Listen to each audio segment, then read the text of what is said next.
Two drones aimed at a UK military base in Cyprus were intercepted. There were explosions in Dubai and elsewhere in the United Arab Emirates and in Doha, the capital of Qatar. Saudi Arabia shut its biggest refinery after drone strikes caused a fire there. In Kuwait, 3 US fighter jets were shot down in an apparent friendly fire incident. Speaking this afternoon, President Trump signalled the offensive could last several weeks.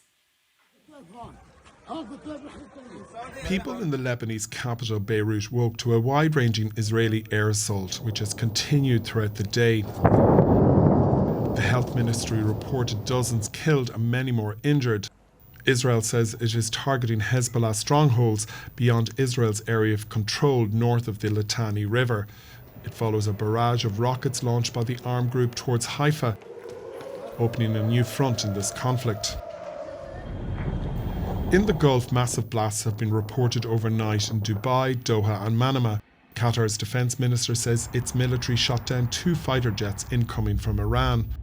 Major energy facilities in Qatar and Saudi Arabia have also been struck, and Oman says an oil tanker was hit near the Strait of Hormuz choke point.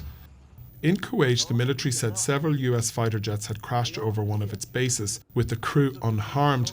Initial investigations point to a friendly fire incident. A joint statement from US Gulf allies says Tehran's actions represent a dangerous escalation and condemned the attacks as indiscriminate and reckless. Across the water in Iran, the Israeli military says it has begun an additional broad strike on the capital. Local media is reporting that Tehran's Revolution Square was hit, where pro-government supporters had gathered. Authorities there have told people not to go out onto the streets to protest. The Red Crescent says at least 555 people across Iran have been killed in the joint US-Israeli operation, including 165 deaths at a school near a military base in the south. Iranian officials have refuted claims of a fresh push to resume nuclear talks with Washington. The US Defense Secretary says the objectives remain clear, but did not provide a timeline. The mission of Operation Epic Fury is laser-focused. Destroy Iranian offensive missiles, destroy Iranian missile production, destroy their navy and other security infrastructure, and they will never have nuclear weapons. In Israel, sirens echoed across Jerusalem and Tel Aviv, warning of incoming missiles. Visiting the city of Beit Shemesh, where at least 9 people were killed on Sunday in an Iranian strike, the Prime Minister vowed to continue to thwart what he described as existential threats. But as the skies stretching across the entire region are being crisscrossed by missiles, drones and fighter jets, the US President has warned more is yet to come. David Landy, RTE News. Well, at a White House event earlier, US President Donald Trump said the ongoing operation was aimed at eliminating the threats from what he called a sick and sinister regime. He added that the US would easily prevail in its goals. The president has not ruled out deploying ground troops. An insight into Washington's operation in Iran. The US military released this video showing fighter jets and drones being blown up at what it called the president's direction. He's back at the White House today after monitoring events from his Florida home. For the first time since the assault began, Donald Trump spoke on camera to the press as he participated in a Medal of Honor ceremony. Our objectives are clear. First, we're destroying Iran's missile capabilities. Second, we're annihilating their navy. We've knocked out already 10 ships. Third, we're ensuring that the world's #1 sponsor of terror can never obtain a nuclear weapon. President Trump said that military activity in the region will continue until all objectives were achieved. The administration vowed to avenge the first US deaths and prepared the American public for more. US boots on the ground also wasn't ruled out. It was historic not only in the operational scope, but in the level of joint integration displayed across every element of the joint force. And as I said earlier, this work is just beginning and will continue. With questions over how far this war will spread and spiral, Britain's base in Cyprus was hit by a drone. The NATO leader said this is a campaign led by Americans and Israelis. while the British Prime Minister said he was allowing the US to use British airbases for any defensive strikes the US wanted to make against Iranian targets. He spoke in the Commons today. This government does not believe in regime change from the skies. The lessons of history have taught us that it is important when we make decisions like this that we establish there is a lawful basis for what the United Kingdom is doing. And the big wave is yet to come in war with Iran, according to the US President. And our Washington correspondent Jackie Fox is standing by. And Jackie, as you've been writing about on our website today, after keeping a relatively low profile over the weekend, Donald Trump and his team, they've been keen to get their message out there today. Yes, Tommy, with no public press briefings or press conferences over the weekend, the job of the Trump administration today is really all about messaging. And the president seems to want to be on centre stage in relation to that. He spoke to numerous media outlets from his Florida home over the weekend, and he was back on the phone again this morning before 10 o'clock talking to heavyweights like CNN and Fox News. And we just heard his remarks in the White House a short time earlier. That's because the messaging from the president has been inconsistent since this operation began. Initially, he said it could take 2 to 3 days with a deal at the end. Then he spoke to the New York Times and said it could take around 4 to 5 weeks. And now, within the last hour, he said that it could actually go beyond that. He also said initially that this was all about regime change, only for the US Secretary of Defense, Pete Hegseth, to say at that Pentagon briefing that no, this is not about regime change. This is about eliminating Iranian offensive missiles and production. So it seems that Donald Trump just wants to throw spaghetti at the wall and see what sticks. Now, he did say to Fox News that he does have a plan here and Venezuela could be used as a template, but two very different countries, cultures, operations, and the Iranians have said that they do not want to negotiate with the United States. Nevertheless, the job of the Trump administration today is to outline rationale and an end game here, especially as the American death toll increases. Jackie Fox in Washington, thank you. Well, the government here says it's ready to charter flights, if necessary, for Irish citizens affected by the escalating conflict. There are potentially up to 22,000 Irish people in the wider Gulf region, some living there, others on holidays or transiting through. Among the locations affected by Iran's retaliatory strikes are popular destinations like Dubai, Doha, Bahrain and Kuwait. Jake McAllister and his wife just returned home to Kuwait from their holiday in Egypt with their baby girl at the weekend. I've been in here since 2018 and I've never felt unsafe in Kuwait at all. So it's a real blindside for everyone, I think, here. Our main experience with it has been the sound. So you're hearing a lot of explosions now and again. You're seeing, we've seen debris fall from the sky a couple of times as well. We can't say exactly what it is that's coming down as well. But from everything we're hearing and seeing from people, it seems like the air defence, whatever you want to call it, is doing its job. For now, Jake and his family plan to stay in Kuwait. Paul O'Farrell and his family live in Bahrain. He says he too feels safe for now. We're quite far removed from the American base and so on. A lot of the noises we're told are interceptions rather than bombs landing and Patriot missiles taking off to intercept things before they get here. But we're no rush to try to run away or escape to anywhere. We're making some plans to evacuate if we're told to evacuate, but not planning on it just at the moment.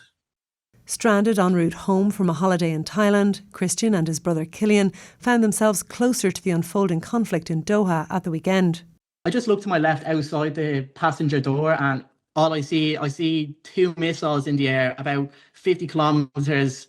I see them up all in the air, getting shot down. And then even our taxi driver says to us, oh, look, there's the missiles up in the air. He says things are calmer now, but he is keen to get home. I have registered myself with the Irish embassy so they know that I'm in the UAE and my brother. We haven't heard really anything from them now. In Dubai, James Brennan Smith and his girlfriend Taylor Rafter sheltered in their hotel's basement over the weekend. And amid conflicting reports, the couple say their hotel has said that they must cover the costs of their extended stay themselves or leave. As the days go on, the stress becomes higher because there is no news source over here. There's no compensation being given, and there's no communication as to when we actually might have a window of being able to get out. Vicky Creeber has been told the cost of her unexpected extended stay would be met by the United Arab Emirates, but her focus is on getting home. I just want to get on a flight. I just want to get to London. I don't have a connecting flight. I had to cancel that today because I'm flying with Aer Lingus to Cork. And all I want to do is get on an Aer Lingus plane and just get home. Well, the Dubai-based airline Emirates says it's operating a limited number of flights from Middle East airports this evening for passengers who it has directly contacted. The Gulf region is a major hub for long-haul travel, with thousands of flights cancelled worldwide due to the conflict. The aviation industry says it's facing its biggest challenge since the COVID-19 pandemic. Dubai Airport in the United Arab Emirates is the world's busiest international hub.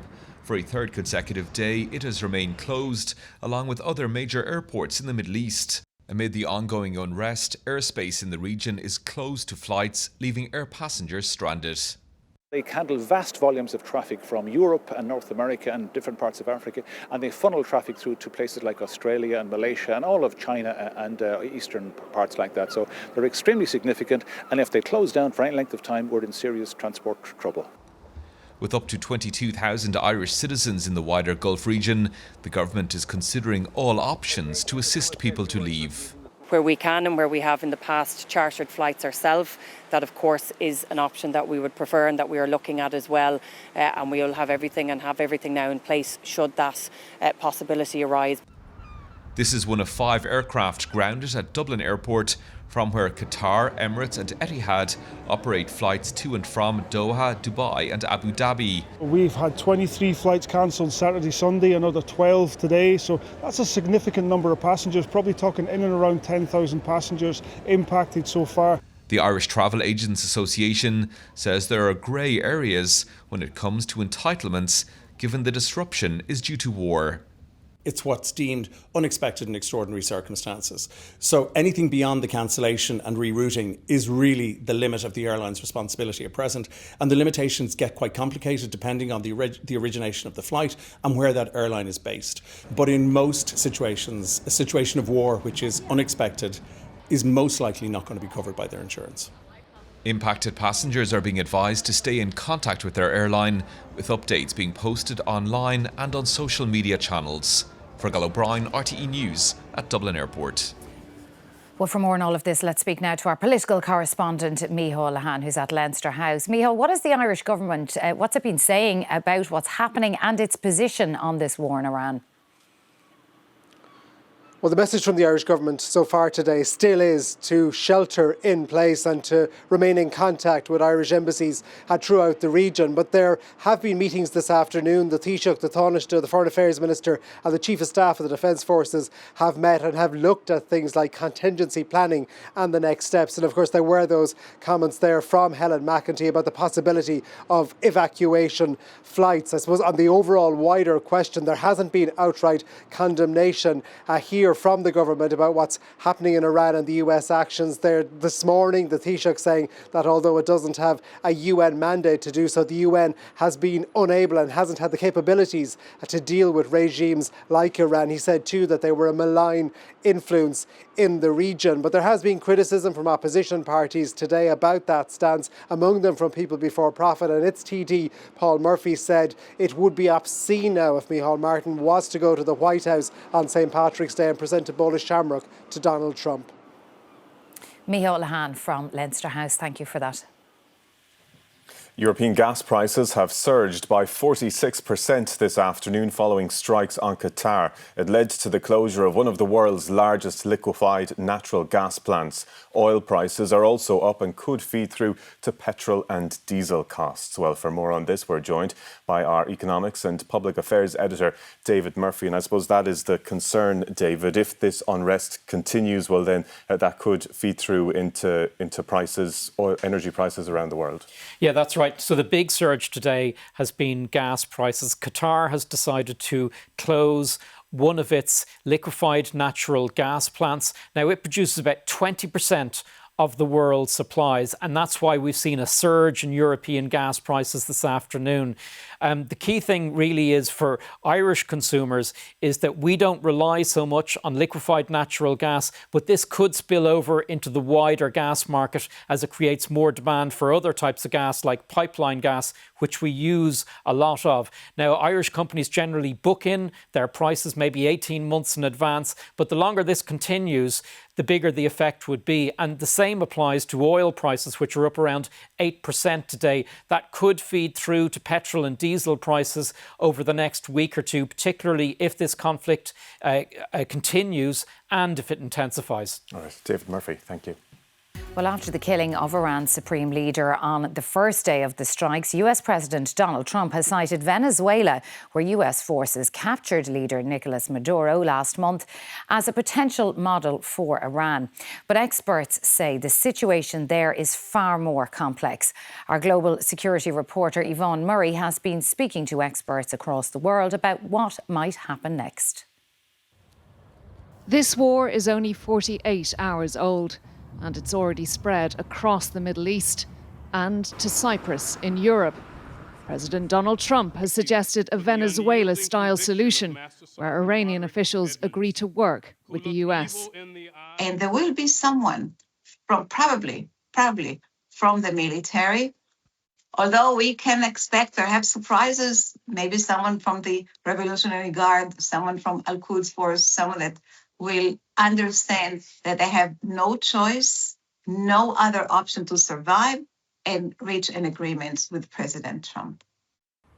But other experts believe that's unlikely. You have an Iranian government that feels that its back is against the wall, and some kind of, we can't rule out the possibility that someone within the system will reach out to the US and try to find an off-ramp. But between where the Iranians are and what the US has stated as its end games, we're still a ways away from anything like that. In the meantime, analysts anticipate an aerial bombing campaign lasting several weeks, if not months, with high civilian casualties, citing Gaza rather than Venezuela as a more realistic comparison. With oil prices soaring and international businesses spooked, experts say Tehran is likely to seek to prolong the pain for countries in the region. There's a limit to how long that they can target their primary adversaries, and will instead, I think, rely more heavily on smaller drone warfare in order to target its immediate neighbors, to sort of drag in and show the cost to Saudi Arabia and the other Gulf countries of perpetuating this conflict. The reaction of other countries around the world will have long-term implications for the global order, according to analysts. Much of Europe, not Ireland, not Spain, not Norway, but much of Europe has completely abandoned international law. And this will backfire ultimately on Europe itself. We're already seeing that this war that several European states, including the E3, have expressed support for, is now creating an acute gas and energy shortage in Europe, which will probably force Europe to increase imports from Russia. And you just have to wrap your head around the strategic genius of such a move. Washington has encouraged opposition forces in Iran to rise up, but for now, any internal protest is likely to be met with brute force. Yvonne Murray, RTE News, New York. Well, we can now speak to Roja Fazaeli, a professor of law and Islamic studies at the University of Galway, who's from Iran. Roja, thank you so much for joining us on 6-1 this evening. We know there have been thousands of targets hit in Iran. Hundreds of people have been killed. Have you been able to speak to family and friends there? Thank you, Sharon, for having me. We were able to speak to some family members on Saturday. Not even to speak, they texted us just to say that the war had started, and then after that there was a nationwide internet shutdown. Internet connectivity. Today, Maisato, the UN Special Rapporteur on the situation of human rights in Iran, announced that it was only at 1%. But I do have friends who have spoken to family. Today, actually, I was with an Iranian friend, and she got a call, but from a direct line from her sister, just to say that she's safe, and some others have been able to get in touch if they have a VPN connection. However, we remain largely without any news and really, really worried about the safety of our family. We know that this could go on for a number of weeks, according to US President Trump. We heard that the Iranian government was today urging people to gather in Tehran to show their support for the Islamic Republic, while President Trump has already called for Iranians to rise up against their government. What power do the Iranian people have in a situation like this? It's not so much question of how much power they have. I do really, my idealistic side, I do think that Iranian power, we are sovereign people, and they do have agency, and they have shown how much that they can sacrifice in order to topple this regime. But at the moment, we are in extraordinary time of war. And I think any call for people to come out and protest is really callous. We've seen what happened in January when thousands of protesters were killed, thousands were imprisoned. And this repression actually continued after these protests had been repressed. I think just to add as well, today there were texts from the Islamic Revolutionary Guards to say to people, to threaten them not to come out. And I think if people do try to come out and protest, they will be branded terrorists, and that also will be very dangerous. This attack on Iran by the US and Israel, it was done without UN approval and against international law. The UK Prime Minister Keir Starmer said today that the UK doesn't believe in regime change from strikes from the sky. Would you agree with him? Is that the way to do it? So again, my idealistic side, I do think that a regime change should come from within. However, as you know, kind of one of the reasons that Trump has given, and obviously I don't think that's the reason, is that we are going in for regime change. This is a terrorist regime, and Iranians by large, they don't see this regime as legitimate anymore, and they do want to topple it. But we haven't seen wars in the region that were started again by US and its allies, for example, in Iraq and Libya, to yield to democracy. So I don't know where this war will go, and I do hope that if there is transition, that it will be a peaceful transition, and it will be a coalition of diversity of Iranians. As you know, Iran is quite diverse. There is many different ethnic groups, the Kurds, Baluch, the Arabs, and we should take all of this diversity into consideration as well when we are talking about any regime change. Okay, Roja Fazaeli from the University of Galway. Thank you very much for speaking to us on 6-1. Thank you, Cher.